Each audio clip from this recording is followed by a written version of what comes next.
President Trump's war chief, Pete Hegseth, is facing online ridicule after a workout session at Guantanamo Bay turned into an unexpectedly awkward moment.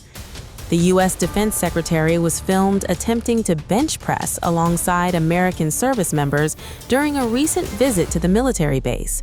But instead of showcasing strength and camaraderie, the clip quickly went viral for an entirely different reason. Critics claimed Hegseth appeared to struggle with the exercise, while soldiers around him looked far more comfortable and composed.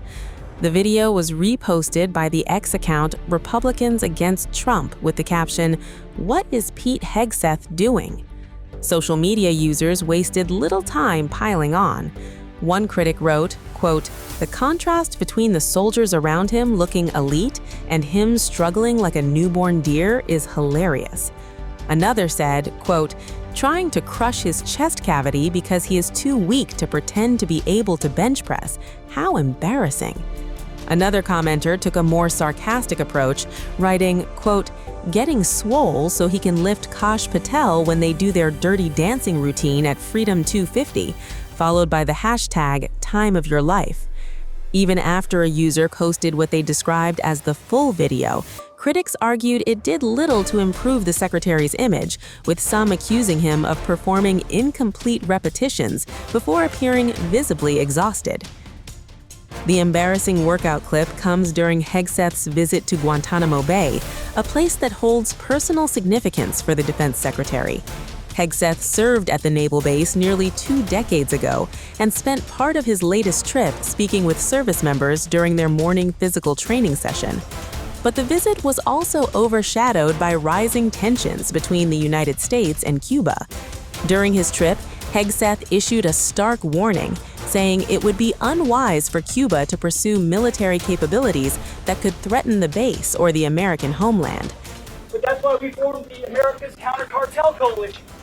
Now we're working with friendly countries in their countries to find where these designated terrorists operate, where they create their drugs, and we're partnering with them.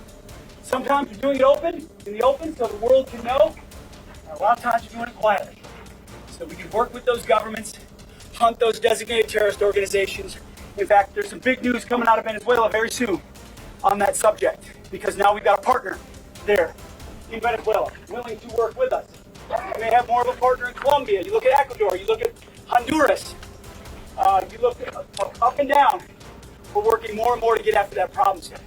And then you look at Cuba, where we are, where the United States of America has been for over 100 years and where we will remain in key terrain.